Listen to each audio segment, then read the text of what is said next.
మత్తయి సువార్త 7వ అధ్యాయము 7వ వచనాన్ని చూద్దాం. చూడండి. అడుగుడి మీకు ఇయ్యబడును, అడుగుడి మీకు ఇయ్యబడును, వెదకుడి మీకు దొరుకును, వెదకుడి మీకు దొరుకును, తట్టుడి మీకు తీయబడును. అడుగు ప్రతి వాడును పొందును, పక్షపాతం లేదు. అడుగు ప్రతి వాడును పొందును, వెదకువానికి దొరుకును, ఎవరు వెతికినా దొరుకును, తట్టువానికి తీయబడును. తీయబడును. మీలో ఏ మనుష్యుడైనను చదువు. మీలో ఏ మనుష్యుడైనను తన కుమారుడు తన్ను రొట్టెను అడిగిన ఎడల వానికి మీలో ఏ మనుషుడైనను తన కుమారుడు తన్ను రొట్టెను అడిగిన ఎడల వానికి రాతినిచ్చున, చేపను అడిగిన ఎడల పామునిచ్చున.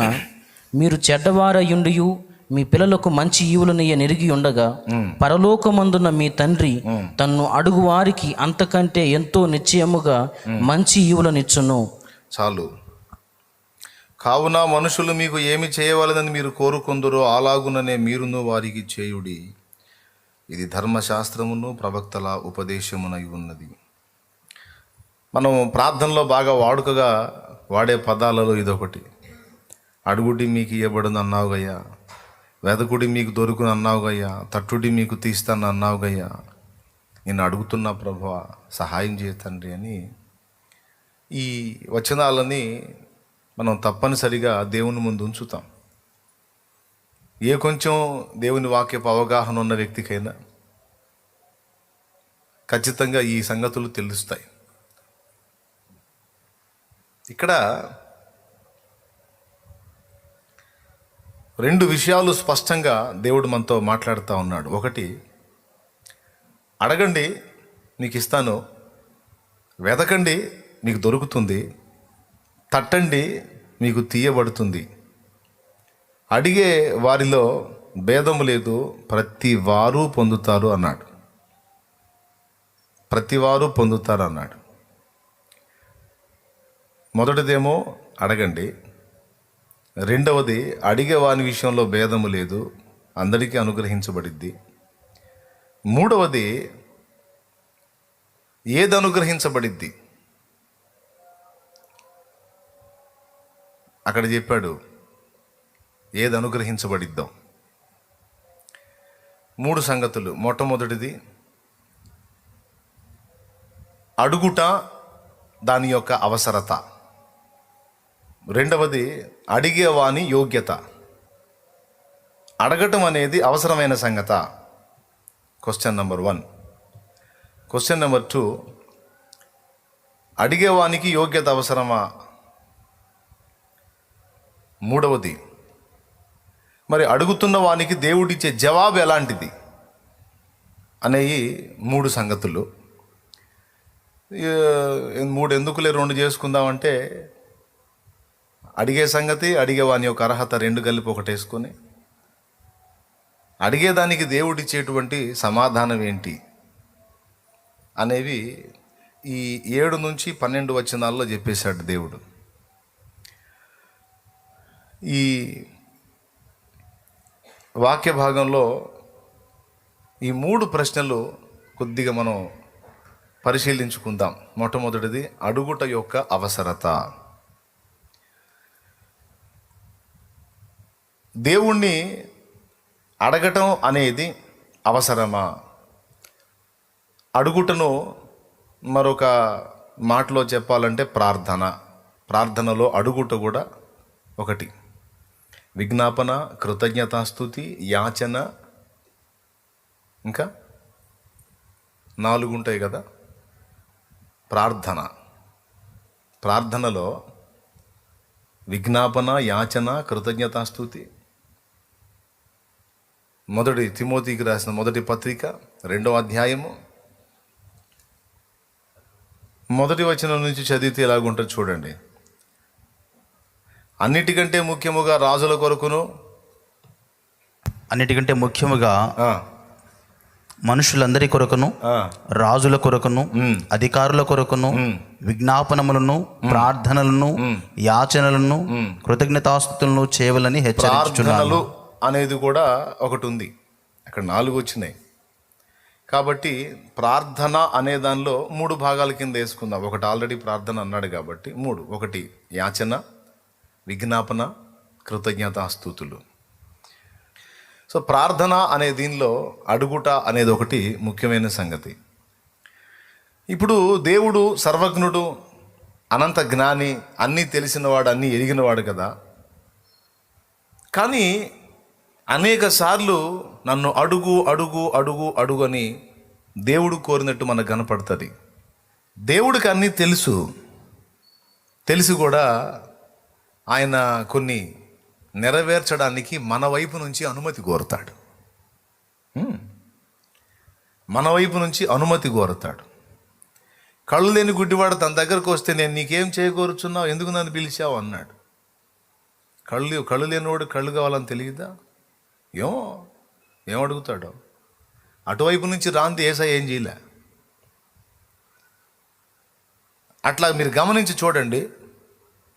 అవతల వ్యక్తుల దగ్గర నుంచి ఆ రిక్వెస్ట్ రాకుండా ఆయన స్పందించలేదు. ఒక నాయని విధవరాల దగ్గర మాత్రం ఆమె ఏడుస్తుంటే చూసి, అయ్యో నా బిడ్డ అయ్యా అని గందరగోళం అవుతుంటే చూసి జాలిపడి కనికరాన్ని బట్టి ఆమె బిడ్డను బతికించి ఆమె చేతికి ఇచ్చాడు. చాలా విషయాలు అవతల వాళ్ళ వైపు నుంచి స్పందన వచ్చినాకనే యేసయ్య స్పందించాడు. స్తోత్రం చెప్పండి. ఎందుకంటే ఆయనకి చనువు ఉన్నా, చొరవ ఉన్నా అమర్యాదగా ఎలా పడితే అలా ప్రవర్తించడు ఆయన. నీకంటూ ఒక స్వేచ్ఛనిచ్చాడు, నీకంటూ ఒక సొంత నిర్ణయాన్ని ఇచ్చాడు, నీకంటూ ఒక సొంత అధికారాన్ని ఇచ్చాడు కనుక దాన్ని ఆయనే భగ్నపరచడం. నువ్వు బాగుపడాలన్నా నీ వైపు నుంచి స్పందన రావాలి, నువ్వు చెడిపోవాలన్నా నీ వైపు నుంచి స్పందన రావాలి. దేవునికి స్తోత్రం. మళ్ళీ చెప్తున్నా, నువ్వు బాగుపడాలన్నా బాగు చేస్తాడు, కానీ అది నువ్వు కోరి ముందుకు రావాలి. నువ్వు చెడిపోవాలన్నా దేవుడు వదిలేస్తాడు, దాన్ని కూడా నువ్వు కోరుకొని దేవుని విసర్జించాలి, అప్పుడు జరిగిద్ది. దేవా నేను ఒక చెడు వ్యసనానికి బానిసనయ్యాను, నేను దాన్ని మానేయాలనుకుంటున్నాను దేవా అంటే, మంచిది నాయన దానికి ఇలా చేసుకో అంటాడు. అలా చేసినప్పుడు బయటికి తీసుకొస్తాడు. ఏదైనా బలవంతంగా ఒక మనిషిని దేవుడు తీసుకొచ్చి మార్చే అవకాశం ఉంటే బార్ షాపుల్లోకి పోయి ప్రతి ఒక్కడికి ఒక మొట్టికాయ వేసి లాక్కొచ్చి మొత్తం లైన్లో పెట్టేవాడు. కానీ ఏది అవునా? ఎందుకని? బలవంతాన మార్చడు. ఒకవేళ బలవంతాన మనం ఎవడన్నా తెచ్చిందో మనల్ని కూడా తంతాడు ఆయన. ఎందుకురా వాడిని తెచ్చారు బలవంతంగా? బుద్ధి లేదా? ఎందుకురా? దాన్ని కూడా ఈ మతోన్మాదులు బలవంత మత మార్పిడి అని పేరు పెట్టి, ఎవడు మార్చాడు బలవంతంగా మత మార్పిడి? బలవంతంగా ఎవడన్నా వస్తానన్నా మేము వద్దంటాం. బలవంతంగా బాప్తీసం పొందడానికి ఎవడన్నా వచ్చినా కూడా వద్దు పో బాబు అంటాం. వాళ్ళే మమ్మల్ని బలవంతం పెట్టి బాప్తీసం పొందుతున్నారు. దేవునికి స్తోత్రం కలుగును గాక. యేసయ్యను గురించి అర్థమైంది, సత్యం అర్థమైంది, ఆయనే నిజమైన దేవుడని అర్థమైంది. అర్థమైనందున మమ్మల్ని బలవంతం పెట్టి నీ ఎక్కడున్నా సరే వచ్చి నువ్వు బాప్తీసం ఇయ్యి అన్నా, నాకు బాప్తీసం ఇయ్యి అని పీడించి తీసుకుంటున్నారు బాప్తీసం. మేము బలవంతంగా మతం మార్చే దేవుడు చెప్పాడు? అది కూడా తెలియదు, మాట్లాడుతూ ఉంటారు. బలవంత పెట్టడు ఆయన. మానుకోవాలి నేను ఈ వ్యసనమని నీ అంతటా నీ హృదయంలో కదలికి వస్తే అప్పుడు హెల్ప్ చేస్తాడు. బార్ షాప్ దగ్గర అందరూ గుంపులు ఉన్నారు.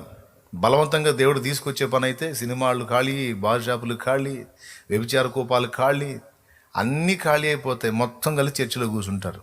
పాస్టర్లకు ఫుల్ బిజీ. తినేదానికి ఉండదు, ఇక నీళ్లు తాగేదానికి ఉండదు. బలవంతంగా తేవాలనుకుంటే ఎందుకు తెస్తాడు? తెచ్చాడా? నో. ఇప్పటి వరకు చర్చికి వచ్చిన వాళ్ళు అందరూ తమంతట తాముగా స్పందించి వచ్చిన వాళ్ళే. తమంతట తాముగా దేవుని వెతికిన వాళ్ళు, కనుగొన్న వాళ్ళు, కావాలనుకున్న వాళ్ళు, మార్పు చెందాలనుకున్న వాళ్ళు, హృదయపూర్వకంగా దేవుణ్ణి ప్రేమించిన వాళ్ళు, హత్తుకున్న వాళ్ళే. దేవుడు ఒరిజినల్ లవ్ ఇష్టపడతాడు, డూప్లికేట్ లవ్ కాదు.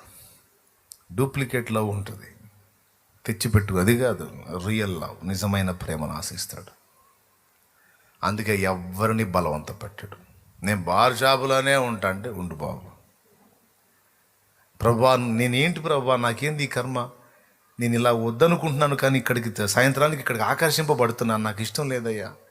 నా భార్య పిల్లలు అల్లాడుతున్నారయ్యా. నా కష్టమంతా పరులపాలు అయిపోతున్నాయా. నాకు ఇష్టం లేదయ్యా.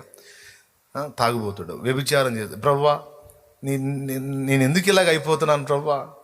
నా భార్యని ప్రేమించి నా బిడ్డల్ని ప్రేమించకుండా పరస్త్రీల వ్యామోహంలో పడ్డాను. ఎందుకు ప్రభువా నేను ఇలాగ అయిపోతున్నాను? యేసయ్యా, నాకు విడిపించయ్యా, నాకు ఇష్టం లేదయ్యా అని ఒకటి హృదయం కొట్టుకుంటే దాన్ని చూసి ఆ బంధకాల్లోంచి ఎలా బయటపడాలో దేవుడు ఆలోచన ఇచ్చి బయటపడటానికి ఆయన హెల్ప్ చేస్తాడు. దానికి కూడా నీ ప్రయత్నాన్ని ఆశిస్తాడు దేవుడు. మళ్ళా బార్ షాప్లోనే కూర్చొని సాయంత్రానికి రోజు బార్ షాపుకి పోతా, ప్రభా నాకు తాగాలని లేదు ప్రభా, కానీ తాగుతున్నా ప్రభా, దీని నుంచి నన్ను విడిపించంటే అట్టు కుదిరిద్ది?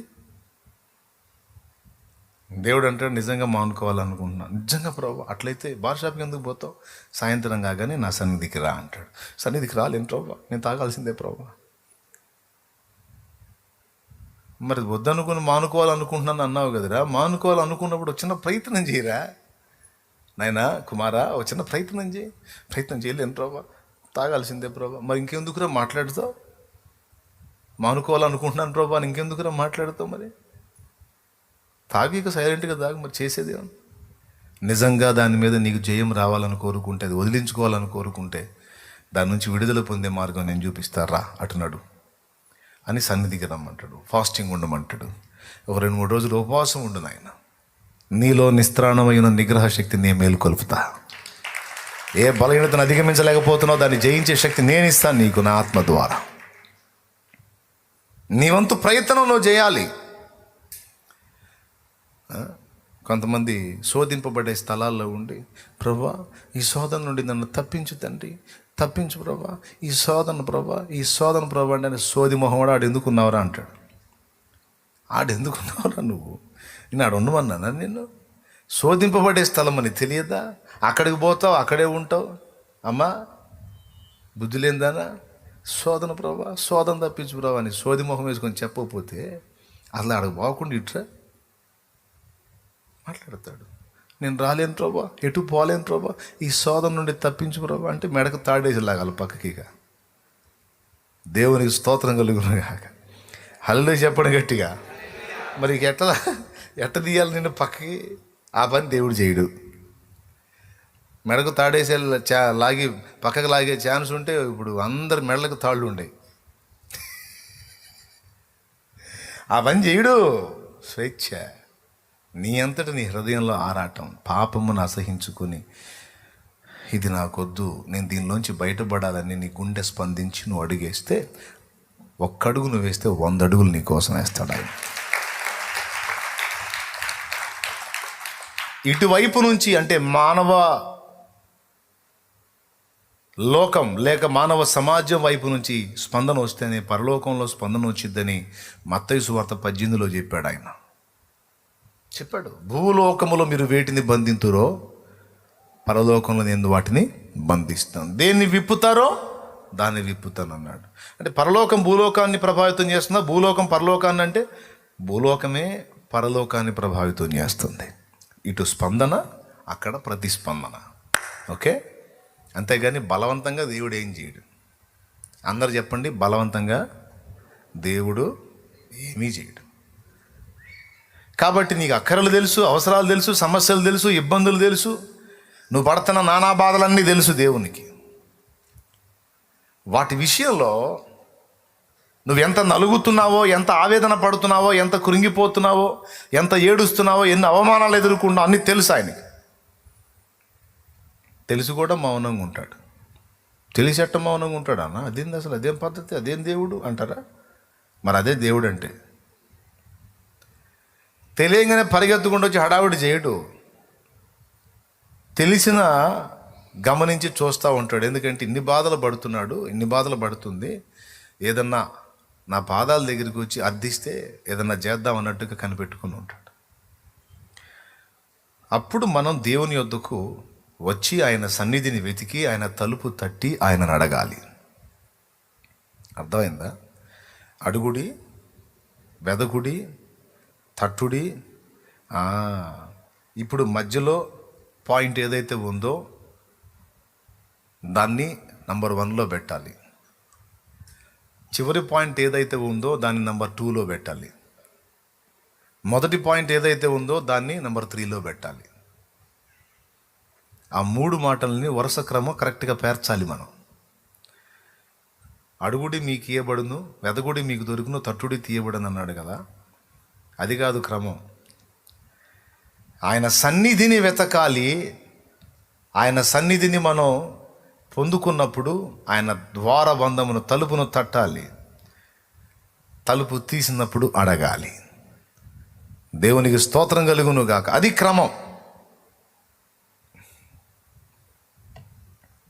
అంటే దేవుని సన్నిధిని కాచుకోవాలి, దేవుని తలుపును తట్టాలి. డోర్ ఓపెన్ అయినప్పుడు దేవా సహాయము చేయమని అడగాలి. ప్రతి ఉదయం నీ గడప యొద్దనే కాచుకో. ఏంది ఎవరు పాడట్లేదు? అందులో అదే ఉంది కదా. ప్రతి ఉదయం నీ గడప యొద్దనే కాచుకొని కూర్చున్నాము, ప్రజలందరినీ రక్షింపమని వేడుకున్నాము. ప్రేమ కలిగిన యేసు దైవమా నీవే మాకు శరణం. ప్రేమ కలిగిన యేసు దైవమా నీవే మాకు శరణం. పాపుల కోసం చింది ఉన్నని రక్తమే మాకు అభయం. పాపుల కోసం చింది ఉన్నని రక్తమే మాకు అభయం. దేవా దర్శించుము, దేవా దీవించుము. దేవా దర్శించు మా దేశం, మా భారతదేశం. విజ్ఞాపనలు చేశాము మా దేశ ప్రజల కోసం. దేవునికి మహిమ. ఆ వరుస క్రమం ఆయన సన్నిధిని వెతకాలి. ఆయన సన్నిధిని వెతకాలంటే ఎక్కడ కూర్చుంటే అక్కడ నడుస్తుందా? బస్సులో పోతా పోతా అంటే వచ్చింది. కొంతమంది భక్తి అంత దరిద్రంగా ఉంటుందంటే మరీ అసలు దేవుని ముందు కాసేపు కూర్చునే టైం కూడా ఉండదు. పోతా పోతా ఒక నిలువు ఒకటి అడ్డం అంటే సిలువ వేసేసి పడేశాడు అన్నమాట. కొంతమంది లాగుతూ ఉంటాట. మరీ దారుణమైన విషయం అది కాదు. సన్నిధిని వెతకటం అంటే దేవుని కొరకు సమయమును కేటాయించి ఆయన పాదాల చెంత కాచుకోవటం. వెతకుడి అంటే ఏంటి? ఏదో పోతే వెతుక్కోవటం కాదు. చాలా విషయాల్లో వెతకుడి అని ఉంటుంది. వెతకుడి అంటే పోగొట్టుకున్న వెతుక్కోవటం కాదు, కలుసుకోండి అని. యెహోవాను వెతకగోరినవాడు ప్రత్యక్ష గుడారములో వెతుకున్నట్లు పాళెం వెలుపట ప్రత్యక్ష గుడారం వేశాడు మోషే. ఎవరిని వెతకగోరిన వాళ్ళు? యెహోవాను వెతకగోరినవారు. వెతకగోరటం అంటే కలుసుకోవటానికి ప్రయత్నించేవాళ్ళు. దేవునిని ఎవరైనా కలుసుకోవాలని ప్రయత్నించితే అట్టివాడు భక్తి సాధన చేసుకోవటానికి పాలెం వెళపల ప్రశాంత స్థలంలో మందిరం ప్రత్యక్ష గుడారం నిర్మించి పెట్టి. అర్థమైందా? దేవుణ్ణి వెతకగోరిన వారు. హన్నా దేవుణ్ణి వెతికింది ఎక్కడ? ఇంటికాడ కూర్చొని పెనిన్నతో కలిసి తిట్టుకుంటా కాదు. దేవుని సన్నిధి షిలోహులోనున్న ప్రార్థనా మందిరంలో దేవుని వెతికింది అంటే కలుసుకుంది. వెదకుట అంటే ఈ అర్థం కూడా ఉంటుంది, దేవుణ్ణి కలుసుకోగోరిన వాళ్ళు. అర్థమైందా? దేవుని నీతిని రాజ్యమును వెతకండి అంటే ఏటో పోతే దేవులాడండి అని కాదు. వాటిని కలుసుకోండి, కలిగి ఉండడానికి ప్రయత్నం చేయండి అని. అర్థమైందా? వెదకుడి అంటే అర్థం అది. కాబట్టి దేవుని దగ్గర నుండి పొందగోరినటువంటి వ్యక్తి మొదట ఆయన సన్నిధిని వెతకాలి. ఆయన సన్నిధి ఎక్కడ దొరుకుతుంది నీకు? దేవుని మందిరములో ఆయన సన్నిధి ఉంది. ఏకాంతముగా నువ్వు ఒకవేళ నీ ఇంటనున్నా కూడా ప్రార్థన గదిలో ఆయన సన్నిధి ఉంది. ప్రభువును ప్రేమించి ప్రార్థించే పరిశుద్ధులు 2-3 ఎక్కడ కూడతారో అక్కడ ఆయన సన్నిధి ఉంది. నువ్వు ఏకాంతంగా కొంత సమయం దేవునికి కేటాయించి ఎక్కడైతే కూర్చొని దేవా ఇదిగో నేను వచ్చానయ్యా అని నువ్వు ఆయన ముందు వస్తావో అక్కడ ఆయన సన్నిధి ప్రత్యక్షమైతే. గట్టిగా స్తోత్రం చెప్పండి, స్వరం ఎత్తి బిగ్గరగా చెప్పండి, హల్లెలూయా. అది ఆయన సన్నిధిని వెతకాలి అంటే ఏంటి? కాస్త టైం కేటాయించి కాస్త దేవునితో గడపడానికి మనసును స్థిరపరచుకొని కూర్చోవాలి. ఈ ఆకలిగా ఉన్న వ్యక్తులు, ఇబ్బందుల్లో ఉన్న వ్యక్తులు, నలిగిపోతున్న స్థితిలో ఉన్న వ్యక్తులు, లేదా భక్తి సాధన చేయగూరిన వ్యక్తులు ఎంత తృష్ణతో దేవుణ్ణి వెతుకుతున్నారో కూడా కనిపెడతాడు ఆయన. ఇప్పుడు నీకు అక్కర ఉంది, ఒక 1000 రూపాయలు కావాలి. 1000 రూపాయలు కావాల్సి వచ్చినప్పుడు ఎక్కడ ఇచ్చే మార్గం లేదు. నా దగ్గర ఉంది, పైసలు ఉంది. నా దగ్గరకు వచ్చి 1000 కావాలి ఇస్తావా? ఇస్తే లేదు అన్నట్టుకుంటావా? ఓవర్ ట్రయల్ చెప్తున్నాను నేను. 1000 కావాలి ఇస్తావా? సరే ఇస్తే లేదా అంటావా? లేకపోతే 1000 కావాలి అంటావా? ఎట్లా అడుగుతావు? అన్నా ఫలానా సమస్య వచ్చిందన్నా, ఎక్కడ తిప్పలు పడ్డ అవకాశం దొరకలేదన్నా, నువ్వు తప్పితే మార్గం లేదన్నా, 1000 రూపాయలు కావాల్సి వచ్చిందన్నా, అన్న ఏదన్నా నాకు హెల్ప్ చేయన్నా, సహాయం చేయన్నా అన్న, ప్లీజ్ అన్నా అని అడుగుతావు. అందుకని నిగిలించుకుంటూ వచ్చి 1000 కావాలి మరి అన్నావు అనుకో, నేను లేవు మరి అంటాను నేను. దేవునికి స్తోత్రం కలుగును గాక, హల్లెలూయా. అంటే ఇక్కడ అడిగేవాని యొక్క ఆసక్తి కూడా దేవుడు పరిగణలో తీసుకుంటాడు. సో దేవుని సన్నిధిని మొదట వెదకుట అంటే ఆయన మనల్ని కలుసుకోవటానికి, మనం ఆయన్ని కలుసుకోవటానికి, కాసేపు ఇద్దరం మాట్లాడుకోవటానికి ఒక అనువైన చోటును సిద్ధపరచుకొనుట. నంబర్ 1. ఇది చాలా తేలిగ్గా అనిపిస్తాయి కానీ చాలా సీరియస్ మ్యాటర్ ఇది. నిద్రమోహం వాళ్ళకి అర్థం కాదు కానీ కాస్త విషయం ఉన్న వాళ్ళకి దాని విలువ అర్థమవుతాయి. స్తోత్రం చెప్పండి. చాలా సీరియస్ మ్యాటర్ ఇది. ఖచ్చితంగా ఒక ప్లేస్ని సిద్ధపరచుకోవాలి. అది ఎక్కడన్నా కానీ నీకు అనుకూలంగా, ప్రభు నువ్వు ఇద్దరు స్నేహం చేయడానికి, కాస్త మాట్లాడుకోవడానికి, కాస్త ఆయనతో గడపడానికి అనువైన స్థానం. అన్న నాకు ఎక్కడుందన్న ఇంట్లో పిల్లలు గీయబే అంటే అందుకే మందిరం ఉంది. మందిరానికి ఏమో రావు, కొంతమంది వస్తారు పాపం, కొంతమంది రారు, సోమరులు ఉంటారు, కొంతమంది నలిగిపోతూ ఉంటారు. కానీ దేవుని సన్నిధిలో పడి అన్నాలాగా గోజాడదాం అనుకోరు. అనువైన స్థానం కొరకే దేవుని సన్నిధి ఉన్నది. ఇక సన్నిధిలో ఏం జరిగిద్ది?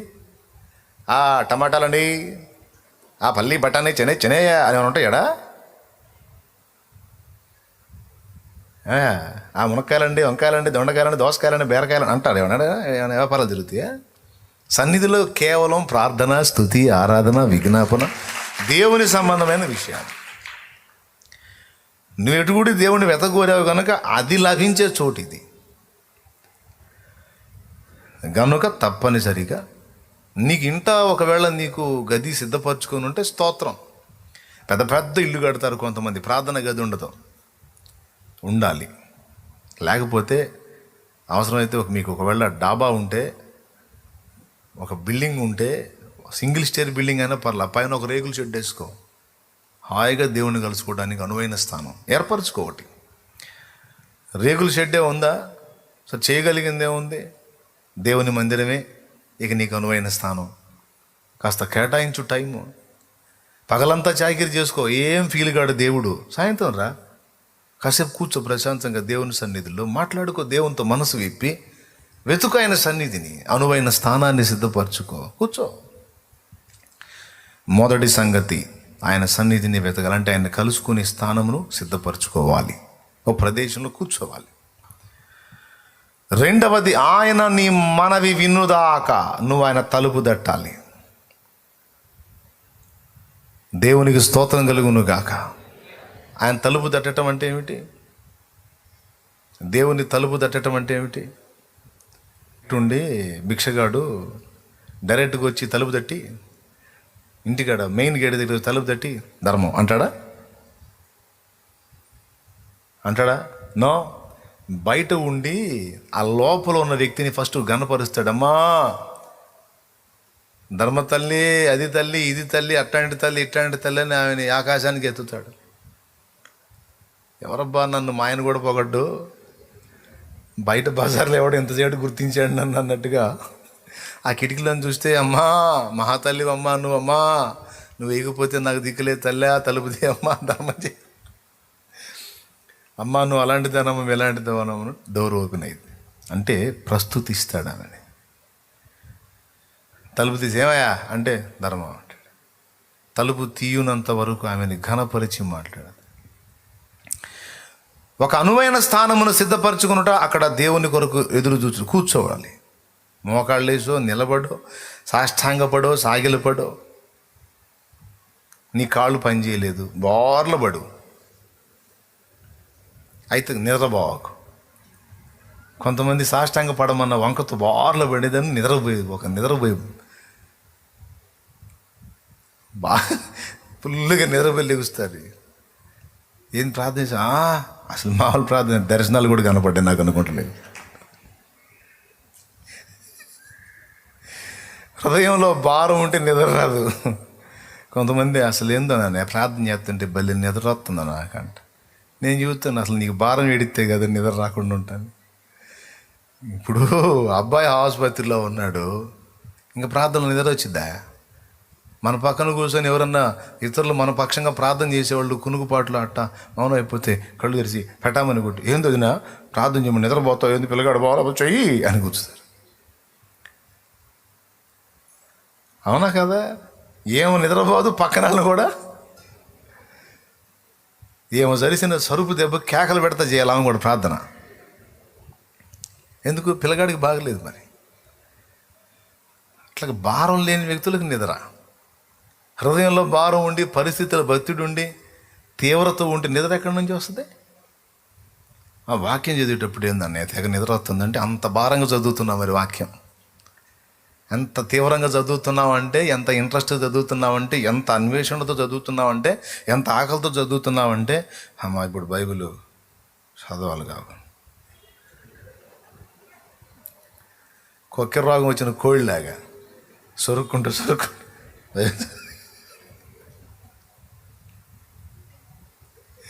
బైబిల్ చదువుతుంది, తెగ నిద్ర వస్తున్నాను. నేను నవ్వుకుంటాను, నేను అంత భారం ఉంది కావాలి నీకు అని. దేవుని సంగతులు తెలుసుకోవాలన్న భారం, కసి, పట్టుదల, అన్వేషణ ఉంటే నిద్ర ఎటు నుంచి వచ్చింది? ఈ రెండు లోపాలే. ప్రార్థనలో నిద్ర వస్తుందంటే భారం లేని ప్రార్థన, వాక్య ధ్యానంలో నిద్ర వస్తుందంటే ఇది నాకు అంత ఇంపార్టెంట్ కాదని చదువుతున్నాం. చదవకపోతే మంచిది కాదేమో, ఏదైనా శోధన వచ్చిద్దేమో అని నాకు ఒక అధ్యాయం అన్నా చదువుతామని ఆ ఒక అధ్యాయానికే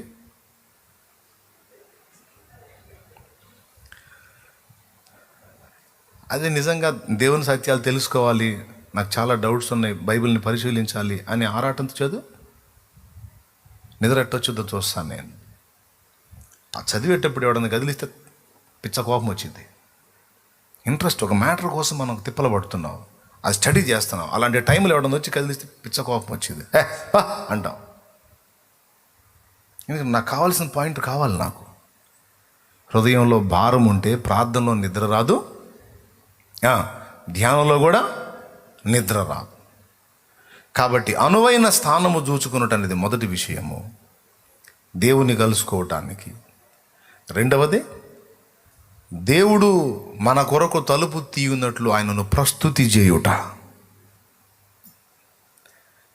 దేవునికి మహిమ కలుగును గాక. కొర్నేలి, నీ ధర్మ కార్యములను నీ ప్రార్థనలో వినబడినవి. తలుపు తట్టారు.